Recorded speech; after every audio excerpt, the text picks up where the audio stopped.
تبارك الذي نزل الفرقان على عبده ليكون للعالمین نذیرا۔ ایک کفن چور تھا نبی علیہ السلام کے زمانے میں، انتہائی آخری واقعہ ہے۔ حضرت عمر رضی اللہ تعالیٰ نبی علیہ السلام سے ملاقات کے لیے، خدمت کے لیے جا رہے تھے۔ راستے میں اس شخص کو دیکھا، نوجوان سر نیچے کر کے بہت تیز تیز رو رہا تھا۔ حضرت عمر نے پوچھا خیریت؟ کہا آپ کے نبی کے پاس مجھے لے جانا ہے اور میں کچھ معاملات ہے نبی علیہ السلام کے سامنے پیش کرنا ہے۔ کہا چلو، پھر لے گیا نبی علیہ السلام کے در اقدس پہ۔ یہ پھر رونا شروع ہوا۔ نبی علیہ السلام نے فرمایا یہ کون ہے؟ کہا اس کو لایا جائے۔ لایا گیا، پھر وہاں رونا شروع۔ نبی علیہ السلام نے دیکھا اتنا چیخ چیخ کے رو رہا ہے، کیا ہوا؟ کہا آقا بہت بڑا گناہ ہو گیا۔ کون سا گناہ؟ بہت بڑا۔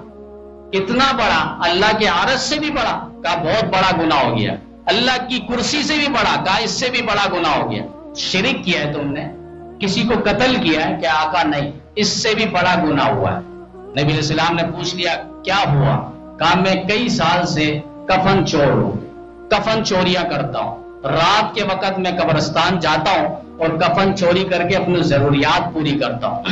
پھر کہا ایک رات میں گیا تو انصار کی کوئی لڑکی دفن تھی اور میں نے کفن چوری کی۔ میں جانے لگا، شیطان مجھ پر مسلط ہوا اور میں نے پھر اس سے منہ کالا کیا، میں نے اس کے بدکاری کر دی، میں نے زنا کر لیا۔ کہا میں جیسی اٹھا تو مجھے اس لڑکی سے آواز آئی، اے اللہ کے بندے تو نے مجھے سب کے سامنے، مجمع کے سامنے ننگا اور برہنہ کر دیا، کل قیامت کے دن میں حالت جنابت میں آؤں گی، ناپاکی کی حالت میں آؤں گی۔ بس یہ کہنا تھا، میں وہاں سے چل پڑا، لیکن مجھے بے چینی اب تک ہے، بے قراری اب تک ہے، سکون نہیں مل رہا، میں نے بہت بڑا گناہ کر لیا۔ نبی علیہ السلام نے کہا تم نے تو بہت بڑا گناہ کیا ہے۔ اب یہ سننا تھا نبی علیہ السلام سے، فوراً یہ اٹھ گئے۔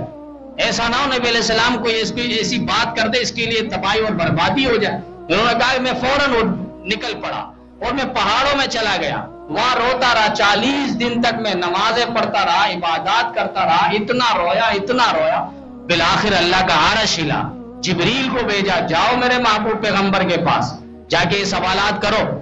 نبی علیہ السلام کے پاس جبریل آئے اور پہلا سوال ہوا، آقا آپ نے مخلوق کو پیدا کیا ہے یا اللہ نے پیدا کیا ہے؟ نبی علیہ السلام نے فرمایا مجھے بھی اور مخلوق کو بھی اللہ نے پیدا کیا ہے۔ اچھا، آپ مخلوق کو رزق آپ دیتے ہیں یا اللہ دیتا ہے؟ کہ اللہ ہی سب کو رزق دیتا ہے۔ کہ اچھا، پھر کسی کو اگر معافی کروانا ہو اللہ معاف کرے گا یا کسی اور کے اختیار پہ وہ معاف کرے گا؟